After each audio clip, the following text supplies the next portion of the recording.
Okay, we're going live. Yay! And we're live. Thank you so much, Aidan, for making the things work. I'm very appreciative.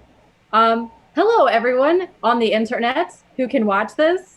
Um, Maybe our moms, who knows? Yes, welcome to the Intern Breakroom of the New York Nonviolence International New York interns. This is where we chill and we hang out in front of our fancy bookcases. And Fernando has a great fancy bookcase. We're joined today with Fernando and Lucy and Aidan as always. Um, yeah, that's what we have going on. My name is Nicole. I don't know what I do here. I'm a research manager, I think, at the moment, and yeah, and I coordinate nonviolent methodologies, research project, and yeah, Aidan, who are you? What do you do here? I'm oh, I'm I'm Aidan. I'm a video journalist or journal volunteer, I guess at this point, for Nonviolence International, um, and you know I just help with like some technical things around. Right now, I'm working on a project, kind of trying to offer a way for people to discuss with friends and family, um, like Black Lives Matter, and how to get that conversation started in a productive way. That's amazing. Oh, great. I'm gonna check that out. I'm like, hey mom, do you I started donating to this organization. Do you want to like know a bunch about it? And she's like, not really, Nicole. So maybe there's a better way to do that. So Lucy, what are you doing? Who are you? What's going on? Hello, I'm Lucy. I am a research analysis intern focusing on disarmament, but I also hang out in Nicole's world with nonviolence methodology. I'm currently doing some research in that area related to Palestine, but American divestment. And I'm also working on a like sort of a life cycle guide for small arms and light weapons. So focusing there on production and registration. And I've also been doing some research for a blog post on nonviolence in communities and homes. Wow, you are busy. That's awesome. Let's see, Fernando, who are you? What are you doing? Hi, Fernando. I am a doctoral candidate here in Brazil in history. Hopefully next year I'll be there in the United States studying at University of Chicago. And I work at the media department on Nonviolence International New York. Also, I'm trying to do some content on corruption and nonviolence and the origins of nonviolence through theoretical thinking. Cool. Wow. Yeah. Neat. So just to, I guess, like kind of catch the audience up on like what we've been doing today. We just went to this we just came from a discussion group that we always have after we have like some kind of like webinar or workshop or something. So the one for today was there was this great workshop on policing in America, put on by the DC office. And a lot of us went to it, and then we discussed things and we talked about policing and the prison industrial complex, and in our small discussion groups after the workshop, we talked a little bit about capitalism, and then that started talking about like education and like what do we know and what are we allowed to know and what are our feelings.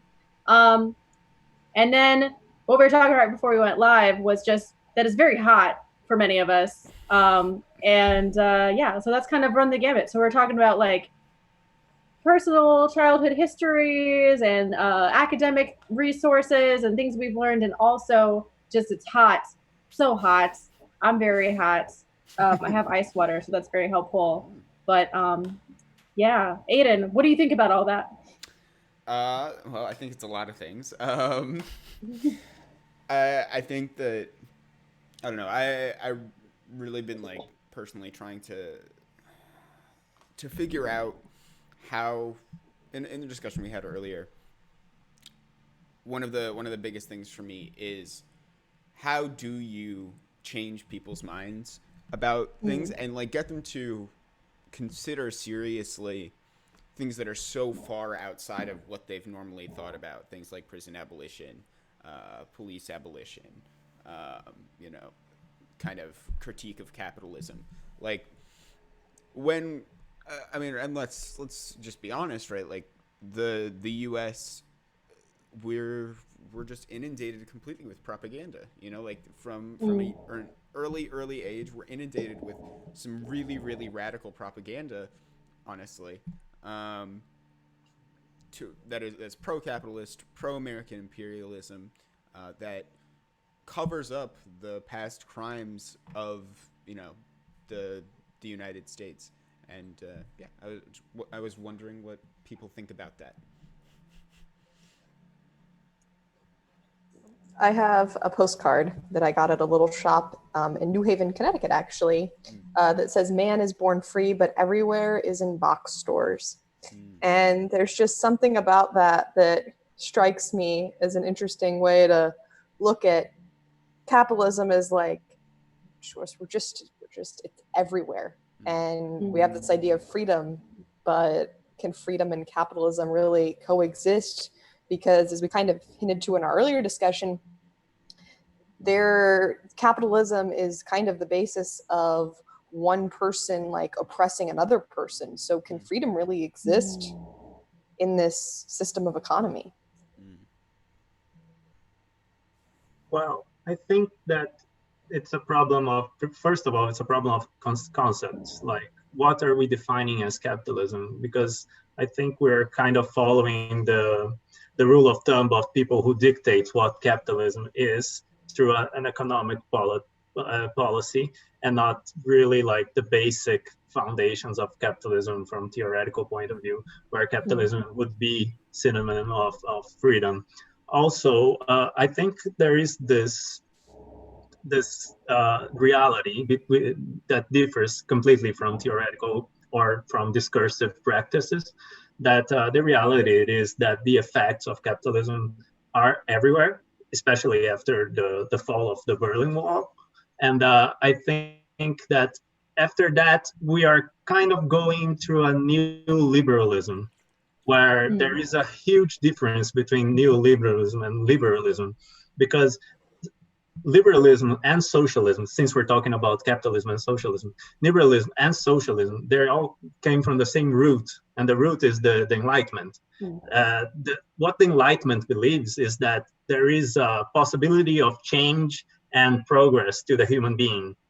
So one side thinks that there is a change through common property, which is socialism, and the other side believes that there is a change and a possibility of progressing through private property, and that's capitalism. The problem is that with neoliberalism, there is not this belief. Neoliberalism doesn't come from the stem of the Enlightenment. It comes from another type of stem, and it's a stem that believes that some people are chosen and some people are not chosen to progress and not progress. So there is like a caste system. Is it a caste? Portuguese, sorry, caste. Yeah, a caste system, and then you don't believe in the progress. So since we're talking about justice system, why would it be a fair justice system for these people if they don't believe that the people that they are trying to subjugate can change or can improve?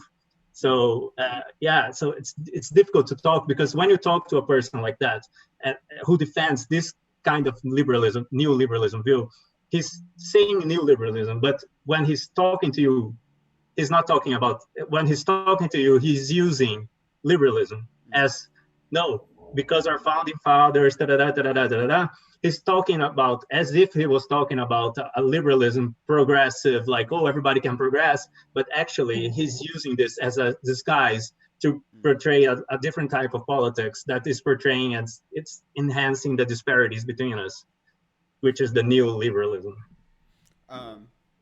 I want to see if we can like try and like get like harder definitions of these words, because I think especially internationally, like what Americans consider liberal and what like the international community considers liberal are like very different things. And neoliberal is a whole other thing as well. Yeah. So I just I don't know. I'll just start with like what I think the definition of like liberal in the US is, which is not the same as the rest of the world. Which I think, to me, liberal in the US is kind of, it's a stand-in for like social liberalism almost. It's seen as like synonymous with like the American left, which isn't very left. And I don't think it has And the also, same. like, what does that mean? Sorry. It's almost a Yeah, nothing. totally. In my opinion, it's almost a nothing term in the U.S. Like it just means like a Democrat essentially. But I think it does carry that same kind of like the international idea of liberalism as individual rights and freedoms as apart from the common good, like you were talking about, Fernando. But people don't necessarily. I guess that's kind of people's base assumption in the U.S., and so they don't even see that as a political stance, if that makes sense. Does that seem right to you? If I may, sorry, no, please go. No, go ahead. No, please go. No, because Aidan, so your question was essentially like the way that like we kind of socially align ourselves, like it doesn't really have a corresponding like ideology behind it. Is that what you're saying? Well, what I'm saying is, so like traditional liberalism, like Fernando like hinted at, is that you conceive of the individual or as society as a collection of individuals, right? I think like Fanon talks about it as like peas in a can. Like everyone is their own person who is separate from each other. Each person has things which are their rights and their property, and they're separate from each other. And it is an Enlightenment position in that you can conceive of those people improving themselves individually, but you always think of everything in terms of the individual, right? Whereas socialism conceives of people, or collectivism conceives of like gatherings and groups of people and thinks about how society can progress as a whole, right? But in the U.S., when we talk about liberalism, I don't think we necessarily mean the same thing. And I think maybe the reason for that is just that we fundamentally, individualism is so core to the U.S. that we don't even perceive it as a political ideology, if that makes sense. Oh yeah, definitely. I think that's. Go ahead, Lucy. So. You don't think so? I'm sorry. I'm not American, but I don't think so. I think every word has an ideology behind it, and everything and every ideology it's a fighting for power in the end. So in the end, when you're saying that people do believe that in the United States more than other countries, it might be true actually, more than here. For instance, in Brazil, you guys are way more liberal, at least in education-wise, than we are, because we're more like Keynesian state, welfare state people. But I would say that everything has an ideology. So if here's how can I put an example? They do think it as an ideology and as a political stance, that they use it actively to go against any kind of welfare state or socialist proposal, because they counterpose them as an ideology also. So it is an ideology, and people do believe it as an ideology. As Foucault would say, like every word has a fight for power and an ideology behind it.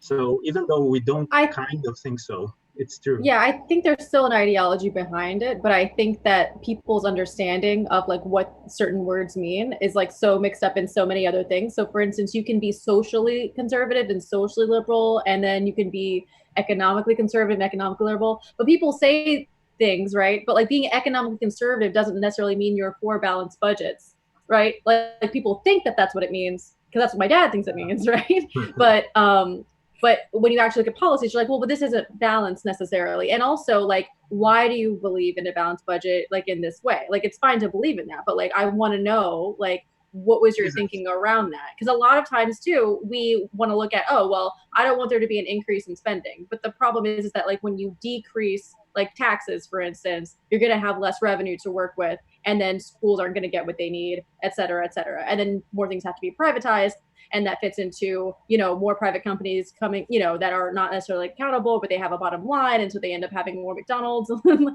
know, like in the school or whatever. And like there's like adding like, you know, just nickel and diming you everywhere, right? Because like that's the thing, like when you have more private companies doing things that like the state would provide normally, like because like there may be, you know, some rules about how you need to provide education to these people, right? Like there's certain obligations that you have as a state under the International Convention for Civil and Political Rights, right? And then maybe some more of those things are getting privatized with like police, right? Like, so if we defund like police in certain areas, like maybe like a private company comes in, and like what are the kind of exchanges with that, like, you know, how would that, is that good? Like some people say like there actually has been like a better service under like privatized security like groups because like they're held more accountable, like they don't have a union. So like is that good though, you know, like when we want to have union protections? So like the kind of balance between like what the state is responsible for and what private companies are responsible for, I don't know if everybody who is using terms of like conservative or liberal like are sure about like what they are aligned with, and like what they think should happen. I think going off what you just said, Nicole, I think it's really interesting that oftentimes conservative Republicans, they are for a balanced budget or want to spend less money, but yet they're the ones advocating to spend more money on the military and put more money there, when that just makes the world not a better place. But not only that, we literally like we have all these contracts that we have to honor, and like we have to make like tanks, and we have nowhere to put them, and so there's like a giant parking lot in Puerto Rico where we just like stack them all because we have to make them. We're like, well, you know, we wanted to make sure that we use all the money and we don't lose it next year, so like we just keep making more militarized weapons, and then we sell them to everybody, and then we like sell them to the cops, and then now we have like militarized police forces, and then we got, you know, tanks are just rolling around in the US. Yeah. And no, I recently read that if we took all those government contracts that we give to make all these military things that we're not using, or that just comes back and creates different problems, if we put those jobs in healthcare or education, we would actually or green energy, we'd actually make more jobs than we do through the military and industrial complex. They would shift, right? So essentially, this is something that that would actually benefit. My internet is playing a fun game today, and every day. I find it so amazing how you guys are talking about balanced budgets. When you guys like have 20.5 trillion in GDP and Brazil has 1.8. But literally all we talk about is balanced budgets over here. No, but still, it shouldn't be a problem, you know? It's like, we have like universal healthcare. It's not perfect, but we do have universal healthcare. And I see you guys talking about universal healthcare. It's like, oh, it's going to break the country. Like, how? Because it would be a reshifting of where the power sits, yeah, right? So like we could do all these things, but then like different people like would be in charge of it. So if we reduce the budget for these certain areas, like they are used to like doing what they want to do. And so like if we like transition to green energy, that's why like a big thing that I learned from all the climate lobbying I was doing and like how to like position it and how to talk to people about it is realizing that like you really need to have all of the energy companies like 100% on board, because like nobody cares, you know? Like it's like, yeah, I know I'm gonna die, but like we have to make sure that like the power shift isn't too, you know, uncomfortable. I mean, I think fundamentally it's about recognizing the fact that the U.S. state or the U.S. is a plutocracy. Like that's just like what's happening, right? Like the reason they don't care that it would make more jobs to, you know, put the workers in healthcare or the money in healthcare. They don't care that universal healthcare would be cheaper. That's not what matters. What matters is there are rich people sitting at the top of that military industrial complex raking in money. Plus it gives them a chance to, you know, continue oppressing dissent globally and locally. It's all intentional. It's like what we were talking about earlier. Like the capitalist state its goal isn't to create the best economy. Its goal is to funnel money to the people at the top already, and just keep funneling as much money as it can to them. Okay, I think my internet caught up. I read this morning, and my mom told me, can you hear me? Mm-hmm. My mom told me she should know this morning, but I didn't know this until today, that Jeff Bezos by like 2026 is set to be the world's first trillionaire. Mm-hmm. And then it proceeded like hunger and world poverty and climate change and the Great Barrier Reef. He spent his money like on all these projects, including like giving Flint clean water. He'd still be left with $41 billion, which is more money than any human could possibly use. And that's based on the money he currently has. Yep. And like unbelievable amount of power for one person to have. And it's you can't do anything with that. Like because what is it? You need about like $80,000 a year in order to have like, at least this was the figure like a few years ago, to have every single thing that you could possibly need, like met, you know? And so that's like such a, in the great, connected to, compared to like $1 trillion. It's just so funny because it's like, that's the amount of money that a country or because they have like more problems, like no one person, like this isn't, we built this, it's like I not to say, respecting the dignity of Jeff Bezos' life, right? Like it's essentially like a cancer, right? Because it just produces more, like for nothing, and like the fact is that we are interconnected, and it's not going to be good for you to have that much money. Like honestly, I don't like, I think that that's like an aspect of like living on a planet with other people, because you're not actually worth that much money, like because we're all equal. So if we're all equal, like you really gotten to the point where like that's why we're making the connection of, well, you could do this, you could do this, you could do this, and that's what should be done. Like this is how these services, because they require more than one person to like work on them, and that's why it costs like a lot of money to like fix those things, because like there are so many people that require to be involved, and like you gotta pay labor, and you gotta like switch some stuff around, and you gotta build things, Anyway, it's just crazy because we just created a way to funnel all of our resources really ineffectively. And like now we can't get anything done.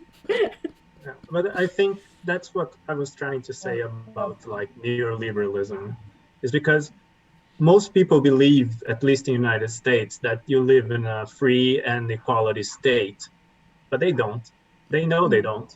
And so that's a difference. Most people, that's what I was trying to say. Like most people do believe that they live in a liberal state, but people who really runs the power and know about this inequality that is changing, etc., they live in a neoliberal state of mind, and they want to keep it that way. And that's why, for instance, since we're talking about prison, that's why the prisonal system is like that, is to keep anybody who can try to change anything, who could like ask for better balance of power, they would put in prison. Like that's what happened with what is the name of the operation that CIA did with the Black Power?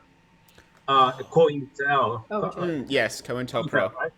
Yeah, so that was the idea. Like people were organized in the 60s and the 70s, and the idea was like, oh, we're gonna dismantle this, because there is like, Chomsky says that like in the 70s the elites realized that there was too much power, too much democracy in the United States, and they had to dismantle that. That's why you have like in the 80s the neoliberal, the hawks power coming up like crazy. I think that it's just really interesting how deeply Americans have been like fed this state propaganda, and how deeply it's believed. And I just want to go back to my question earlier, which is how do we like actually convince people to like question that, because it's so foundational to like the bedrock of how they understand their society and themselves. And I think a lot of it has to come in the form of like personal conversations with people. 100%. I think media probably also plays a role. But it's, I don't know. I think another part of it is trying to bring solidarity. I mean, it's very Marxist of me, but trying to bring solidarity among like the working and middle classes, and I think a lot of work we're doing right now breaking down like that racial barrier, which I think has been really foundational to the way that the capitalists have continued to oppress the working classes. Yeah, we have racist policies like throughout like every institution that exists. But it's not just the racist policies, it's the racism itself, embedded in people to stop the black working class and the white working class and other groups from working together. And I think a lot of it comes down to like these really core assumptions that people like inherently believe. So things like we have this idea that criminals are like evil and born that way almost, which is deeply racialized. I mean, we talked about this, I think, a couple podcasts ago. Children too. I did so much. I think maybe I brought this up, but like I was doing all this research for like a memo, like thing from my school.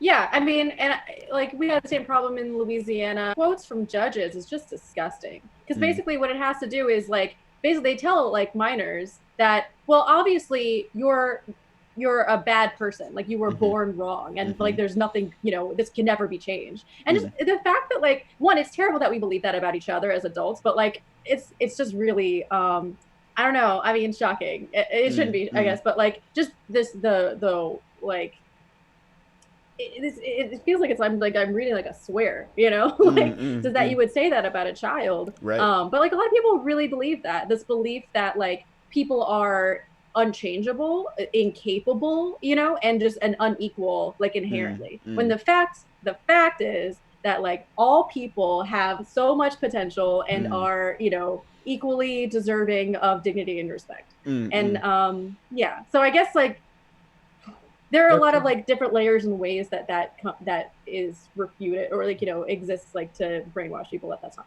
true. Yeah, but you can see that problem like even in the conversation that we had like in the first meeting, when one of the persons like said about the deserve thing. Yeah, like and for him he was being super progressive when he was talking, So it's like we're using like some semiologic from like absolute states where it should be a grace, it should be like he should be pardoned. Isn't that the word he used? Like something like that. I think he said mercy. And I think mercy, yeah. You know what? That's a good that's a good like analysis of it too, because I think that there's an intention that's good there, right? And then the way that's gone about it, what you're doing when you're doing mercy, and this is your point, Fernando, right? Where basically the connotation of that is that it comes from someone, that it's like a grace given like by like a person, as opposed to the fact that nobody gives you your humanity. No one gave it to you. Like you are a human and you deserve those rights because you exist. And so like that's like a big fundamental shift, especially when we think about enlightenment versus so the language that we have in like the Declaration of Independence versus the language that we have in the Universal Declaration for Human Rights, and like that shift that we're kind of talking about. There is a philosopher called Bruno Latour. He's French, and he made a book called We Were Never Modern, and he's pointing out to this kind of things that we do believe that we're like modern, etc., but we haven't even gotten around Enlightenment era. It's like even the thing about that Enlightenment. It's just that people are born every day, so like you're not like inherently gonna just like I'm glad that like from my infancy I was like brewed in like a womb of someone in 2020, like I don't inherit that knowledge, like I've got to learn all of it like as I become an adult. Because then the institutions should come and the environment and society should have followed to shape you, because we're shaped by society, we're shaped by our times. So that's what he's saying. He's saying like, no. Some guys were modern, some guys were like thinkers about this and that, and they proposed a different thing. But we never got around this because we're talking about modern concepts right now. But we can see that we're like disputing if the earth is flat or not, like we do not believe science anymore. So we never believed science. We have technology, but we tend to think of technology as an act of, almost as an act of God, because it just happens to be here. And you don't believe the scientists who said that, no, I made this using this, and that, like witchcraft, something like that. So we were never modern. So to ask for most people to always come up with a modern idea of society, of we're all equal, this is very radical to most people still. It's crazy. Definitely. I think you have like in like the thought process, you have like postmodernism right now, and that sort of came out of the 80s, and like the idea that there is no truth, and that like you went from like having the reason of the scientific period to an era of like how can this exist that there is no truth. And this whole idea of like postmodernism, I think, is like really affected in our lack of value of truth, and that's played a big role in fake news and who our current president is in the US. And basically world control is dominated by false ideas. But how can those even be true if you're applying postmodernism if there is no truth? And kind of going back to Aidan's question about education, I think like one of the big things is in schools, we're shown a map and the US is huge, and like basically the entire top of the North is like humongous, and yet global South is really tiny. And yet it's like in actual realization, like it looks like South America and Greenland are the exact same size, and it's like South America is like so many times. And Africa. Yeah, exactly. They're like Africa's so small. West is so huge, and that's like really mentally distorting. And yet we're showing really little children this, and we're even showing children in the global South this, and it's sort of like our country is bigger than yours, so we're better than you, and we have superiority. And I think that's really harmful to the human being to have that placed on them, and because we're being given a falsehood. And the truth of the matter is important because it shows some sort of, I guess, equity, in a sense that the size of your country should not determine how great you are. And greatness is so perpetuated that it's wreaked havoc on the world. Connected. Yeah, because like, I was just gonna say, like, because like we need to be like number one, and it's like, well, don't shatter my vision of myself as like the best, which is like kind of crazy, because like countries, like everybody's got stuff that they deal with, like countries got to deal with racism, countries got to deal with, like, you got to have schools, you got like the water's messed up, like things happen. Like it wouldn't be the worst thing in the world if like everyone just acknowledged that like we're a country, we're doing our best, sometimes we're not doing too great, but like we're doing something.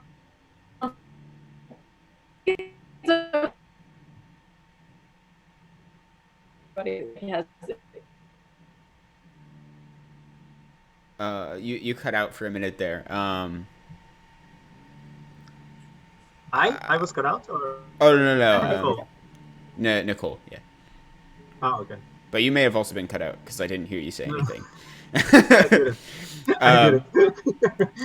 I think connecting back to all of that, I think like there are a couple like central myths. I mean, there's a lot of them, but one of the most foundational ones is that fundamentally Americans and a lot of people globally still think in like a fundamentally hierarchical way, and that's why we're so obsessed with the U.S. being number one. It's why we kind of are so willing to put criminals in the category of lesser. And even like a divine right of kings is even still there, in this belief that we live in a meritocracy. If you're ever on Twitter and you see people like defending billionaires, like, it's their money, they should be able to do whatever they want with it. this kind of understanding that people have things because they deserve them, like just fundamentally. And I think it's just, it's a lot of work to disrupt that. But I think it's also possible on an individual Is scale. it that much work though? I feel like, I mean, I don't know. In my head, I feel like I used to think that, right? Because someone told me to think like that. And then someone else introduced the idea to me that, well, actually, we live in this society, right? And there are lots of things. Obama came out and was like, you didn't build that, like the government like made a road. We pooled our resources because the things that we needed required more than one person's amount of money, right? And we were able to make it so that now it's something that everybody can enjoy, So the idea of like, you can make like a certain amount of money, but then at this point, the reason why you're able to make this much money, right, is because there are a bunch of other things that are working, that are functioning because, people can drive on roads and we built an interstate system and the internet works, and like a bunch of other people are like, they like your thing and they're sharing it. And like other people are working and enjoy your product or whatever, like Zoom, right? Like there's lots of reasons why we're all using Zoom. And it's not necessarily because like Zoom's like the best thing or that like we all should have been making Zoom, and like it was like a piece of genius that like needs to be compensated more than like every teacher, or something. Well, it's just a thing that it just kind of happened, and for a variety of reasons, we're all using it now, But it doesn't mean that like whoever made Zoom is inherently like better or like worked harder or needed it. There was an entire like culmination of events, throughout the universe, and like we already had certain systems set up, and the internet was a thing, and computers were a thing, and human beings needed to talk to each other, and then there was a national pandemic, and then also like all of these other systems exist, and like civil society started doing more things. So like everything's interconnected. So because of that, it's hard to say that one person isn't removed. You're not removed from that. Like you are the product of the society that created the conditions under which you made that much money. I don't think it's controversial or like weird. No, I saw a quote on social media that was like, I'll paraphrase it. It was like, basically, luck and hard work don't make you wealthy. It's taking advantage of others, and it's the working people that made you rich and that you took advantage of. Kind of puts like living up to the American dream in a different perspective because you're dispelling someone else's chance of it. And then what is the American dream anyway? That's a whole different conversation. Right. Yeah. It means different things to different people. Yeah. And I just like chime in on some things. Like the first part is like the American dream part and the meritocracy part. It's like when people defend the rich, like you said that they do, it's a simple question. It's a simple question of, I believe so much in this system and I don't understand it, that it's a structural problem, that I believe so much that I think it's gonna happen to me one day. That's why they defend. They don't defend because the guy is rich. They defend because, oh, what about my right when I get rich? So that's there's a phrase for it. It's called the temporarily embarrassed millionaire. Yeah, really, I didn't know that. Yeah. Because it's completely true. Like that's our problem, like here in Brazil, and probably you guys, because you have way more middle class than we do. That's the inherent problem of middle class. Middle class is always like divided between, I don't want to be poor and I don't want to go back to being poor, or at least go back, but I am going to be rich one day, but she will never get that. So that's why most middle class here in Brazil, for instance, are so reactionary, like so pro right wing, because they don't understand why they're not rich. They did everything that the system told them to do and they would be successful, and they're not. They don't understand that it's an inherited structural problem. So they're gonna think in a very euphemistic, very morality way, biased politics, like, oh, he's honest, he's not honest. It's not trying to change the structures. So that's the main point. I think another thing. No, another thing is like the postmodernist idea. I do agree with Lucy that it's a problem in a way, but it's also a solution. Because first off, there is what is postmodernism, right? It's not, most people, they don't agree with the definition that there is no truth. The idea is that there is a truth to each. Mm. So it's like my truth, like think of countries, for instance. How can you implement the idea of Marxism in indigenous societies? Like we have like a whole, like, like European ideas that are brought forth as truth, as science, sometimes to Latin America, Africa, or South Asia, are now being completely disputed in this in the wave of a postmodernist society, because they're like, dude, what you're saying is truth, it's empirical. For us it isn't, because we're not arranged in those we were not arranged in those kinds of situations. So there is like validity to postmodernism in a way. And the problem is that when people say that, oh no, my truth, it's truth, then it's a problem, because you're thinking that my guess, it's my opinion, it's like a based scientific opinion, like it's truth in a way. So what people like in communication areas departments are thinking now is that how can we achieve those people that are biased for like fake news, for instance? Well, actually, it's harder at first, but then it gets way easier when you can connect with them, because they are able to accept another opinion easier if they think that also. So now it's becoming a matter of strategy. Like, how can you make them believe that that's their opinion about something, and then you can bring them towards you and towards progress. So it's a very interesting discussion that people are having right now in universities, like about how can we get that. But I think another factor that plays into that is people believe what they want to believe. And that also feeds into like how they view themselves and how they view society around them, which also has been how they've been told to. But you're not going to convince the person who's been told climate change is false, which is fake news, that in fact climate change is real. I mean, that's kind of, I'm not just, I don't think that's what you meant, but like on different aspects. But I think it's very hard to convince the people who believe like everything Trump says to be a truth, that actually what Bernie's saying is true. It's beyond their comprehension to imagine that what they have believed is false when the other's true, which I think then plays sort of into tribalism, which is how like Trump got elected in the first place, is that America saw, or part of America saw in Trump what they wanted: all the money, the pretty women, the prestige.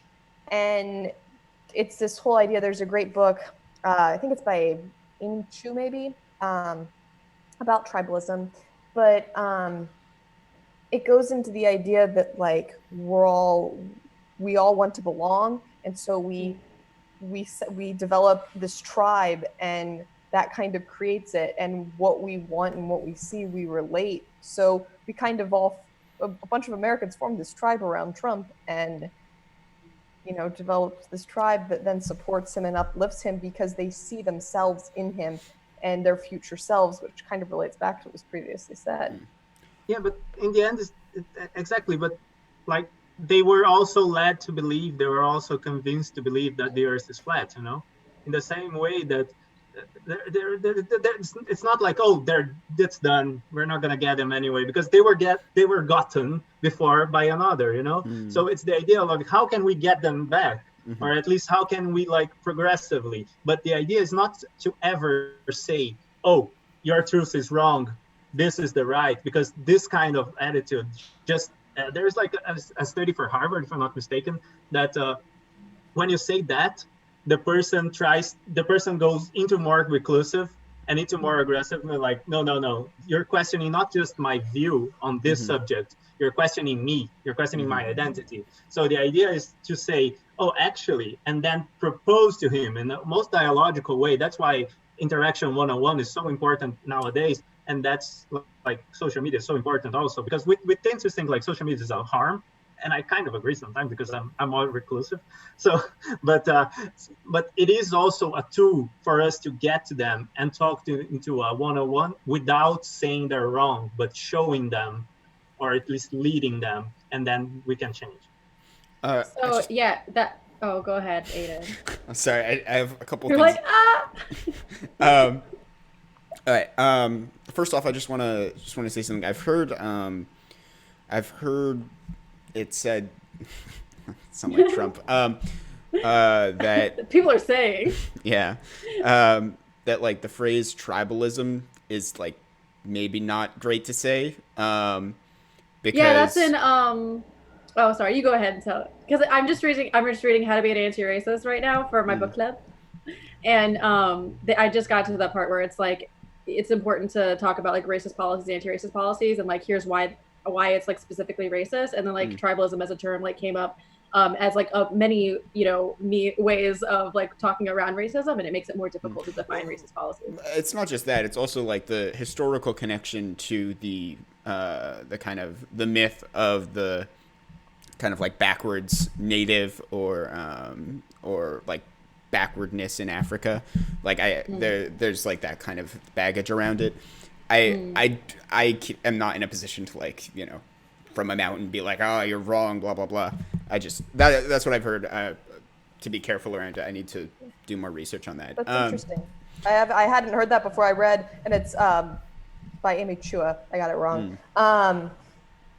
So that's interesting to note that, because that's like a more recent book. But it's interesting to see like how quickly with recent events, like our society changes on what's acceptable and what's not acceptable. Actually, and kind of a bigger part that was brought up was like when we went to war in Iraq, our inability to understand their cultural complexities and sort of our idea to push our American values and beliefs on them really was like a huge failure on our part, and really harmed our efforts there, and really just made things worse. So yeah. I was going to say that actually, Aidan, like the problem with tribalism, usually it's people connect to chauvinism and jingoism. So it's a problematic term here, at least in Latin America. So I want. I just want one really quick thing. You guys are always all right, Aidan. I just wanted to say, I think it's really like the talk about postmodernism was like that discussion is really interesting to me. And I think in some ways people are more critical than like as a result of postmodernism and kind of like an evolving space of public debate and people being exposed to so many ideas. Yes, in a lot of cases, they tend to just gravitate towards what they want to be true.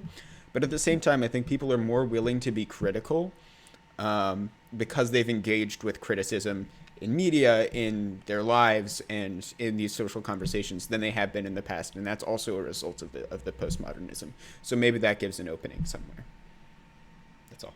So the thing that I wanted to say, and I think this feeds into like what Fernando was kind of saying, and then about like dialogue, and then Lucy was saying about forget what, but I essentially one of the concepts of like dialogue that I've done research on, and like there was like a recent like essay that I was reading, and one of the core functions of like the thing that needs to like happen like in a dialogue, right, is basically you have to have like 100% firm like concrete faith in the idea that you can learn something from the person that you're talking to, and even if the thing that you're learning is just like their perspective, like that it's something that you don't have currently. And so like that's like a good like trick for your brain to like kind of be in the position where you're able to like really fully receive like information like during that dialogue, because I think that's so, especially if I'm thinking about talking to somebody who like has an entire, I know like the kind of media they've been consuming, and I know like a bajillion points of like, okay, they probably think this is happening and it's because of this, and they got this misinformation, and they're probably receiving like these points that they've like incorrectly calculated to mean this other thing that it doesn't mean. And so I'm so quick to be like, you need all this information, let me just give it to you. You're so wrong. You're wrong on all these things. And it's so important to kind of like handle like one thing at a time, like over time, because it's never like one conversation. It's always like you have to keep doing it and like create a space of, I'm going to give you information and I'm also going to receive information from you as well. And so that was like a good like dialogue trick that I thought was good to add to the conversation, because I think we can do that, like, you know, intergenerationally, or also like with different projects and stuff. So like if the US is like in a location and we're like, oh, I need to give you all this information, it's important to also like receive it as well, because there are things that you do not know. And also the speaker is a problem. Like you have to choose the right speaker to communicate with the right person, because like if a guy from like, I don't know, United States comes to Brazil, for instance, and starts saying, oh, even if he's friendly, even if he wants to learn, etc., he's gonna have like a huge cultural barrier that's gonna say, no, guy, I'm not gonna listen to you. Even like North and South in the United States, it's very difficult. You guys have to really, with our communication, like we have to really pick out who is gonna talk to, what's their credibility, how empathetic they are, and a lot of things. I think at the same time, though, I think that everybody is, you know, on their own personal, you know, individual journey in life, right? And then hopefully like they can get better at doing things and like be more self-evaluative and be like, I didn't do that right. Because that's the only way that I think everybody needs to do that. Hopefully, I think you can only really do it with practice and by messing up like a ton and being like, I lost my temper in that conversation, and maybe next time I can try not to. And like get better tips and tricks, and like get more familiar with like this, especially with what you were saying, Aidan, with like being kind of discomfort, you know, and like being like receiving criticism that can sting so much, you know, and you're like, I don't want to be rejected from my family or my group or whatever, and just kind of powering through that, and that requires like, you know, self-worth, you know, because like even if people reject you and you are wrong and you are rejected, you have to like have such like a certain standard of like, I'm gonna be okay, and I can still pursue this conversation and like receive information and give information, even though it's painful, because my worth doesn't come from like whether or not I'm rejected from the group. Right. Yeah, no, I think that's this whole conversation is like very relevant to the project I'm working on right now, and just basically I've gotten like this huge list. I scrolled through Twitter for like a week, and I compiled like all of the different kind of comments people were making against like Black Lives Matter. But I mean, you know, it's all yeah, it was fun. That was a very sorry, can I just, guys, like Aidan, we're here, dude, like Liv, I don't know if you know Livia. Livia and I, like, we're working on that. Like, you don't need to spend so many days doing that. There is a code that you can do it. It's gonna do it for you like Monday. Yeah, but I mean, it wasn't that hard. It was fine. Okay. Okay. Thank you, though. But anyway, I compiled those arguments and I kind of tried to coalesce them down into, I think I have 8 or 9 different arguments that people make. And what I've done is I'm making this just, it's ridiculously huge. It's like, it's going to be like 40 pages or something. Thing where I go through and I like step by step like lay out arguments against that, right? But as we're saying, like just an argument isn't helpful. Like people won't take it, right? So the idea is I'm making a forward, right? Where I want people to be able to understand and articulate. Basically, the resource is for people who are going to talk to like a friend or family member or whatever who has like these kinds of views. And so I want to, of course, like actually for my benefit as well as like the people reading, I want to work through all of the arguments like fully and completely so that I can like really understand and so that they can really fully understand, because, you know, that's the first step in order to teach someone, you have to understand it yourself. But I also want to make this like a forward where it explains like really in depth how to actually talk to people about this, not to just be like, yes, you know, here's all the arguments, you're wrong, you know? And I think that's so important. That's maybe more important than like the actual arguments themselves. And so I'm just trying to internalize all of this and work on that. I gotta say, it's also really freeing when you're able to not try to have an outcome like from a conversation, because that's the problem. Like we only ever talk to people, we're like, I need to get you this information and I need to like check off my list of like, now you know this thing and you know that you're wrong. Because I feel like it's like so desperate. I mean, I personally feel like the feeling of like, okay, I need to have an outcome of this conversation where I've solved the problem, and realizing that like people aren't the problem, you know, like people like people are the solution, you know, I guess, because like people, like the things that we do, right, we're all just like bumping around like completely ignorant like about like what reality is, until we can like really, you know, get connected with each other. And there is a lot of potential. Like individuals have like a lot of potential, especially ones that you know that you're related to, you know. And it's like really like fundamentally like not giving up on people. I think like it seemed like an overwhelming challenge, because like I think in my own head I want to distance myself from like my family members or whoever, you know, that don't agree with me, and like they need like a lot of work, and like I don't even know, they live in a different universe. But like I am related to them and no one else is going to do it. So I need to just think about like my relationships as like a long-term project that is never over and will never be over. And that this is, you know, they're not going anywhere. That's another thing too. Like Trump people aren't going anywhere. You know, nobody's going anywhere on the earth. Like, I mean, they are though. Like, you know, older people are going somewhere. Well, yeah. Well, but the whole thing too is that I think in my own head, I depend way too much on old people dying and then like their ideas dying with them. And I don't think that's going to happen. You know, like I don't think that ideas don't necessarily die with us. Like, and then waiting for old people to just die, that's not right. No, I definitely agree. Yeah. Yeah. But I have felt that way in the past and realized like, oh, that's not good, Nicole. You should cut that out. Lucy, what's up? I was going to say, I think also it's important like not having like such an end goal to these conversations, because I think there's a certain vulnerability in realizing that we ourselves can be wrong about things and that someone else is going to have to explain that to us. And so remembering we might very well be in the place of the other person one day and we don't know when that is. And so it's very much the give and take in that conversation. Yeah, no, absolutely. All of this is reminding me, I watched this YouTuber, or bread tuber, I guess. I don't know how deep any of you are in the left YouTube community. Not that deep. Not at all. Okay. Not at all. I go to like I go to YouTube and I'm like, what are the things that are already on television? Because I don't watch television anymore. Stephen Colbert, that's it. You guys might be interested in this. I don't know. There's this whole community of they're called bread tubers, and there's like some drama going on in there. But there's some really cool people.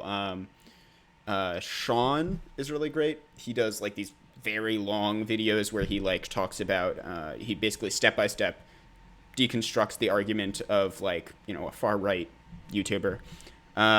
Lindsay Ellis is like kind of part of BreadTube. I don't know if you know her. She's like more media analysis kind of stuff. Sarah Zed is also that. But anyway, there's this guy called Thought Slime, and he's like far left. He's an anarchist. But he made a video about how like being on the left is fundamentally just about being kind, right? And how it's about always acknowledging the humanity of other people, being kind in every scenario that you can be, and really never taking the like easy way out of being cruel to others. Yeah.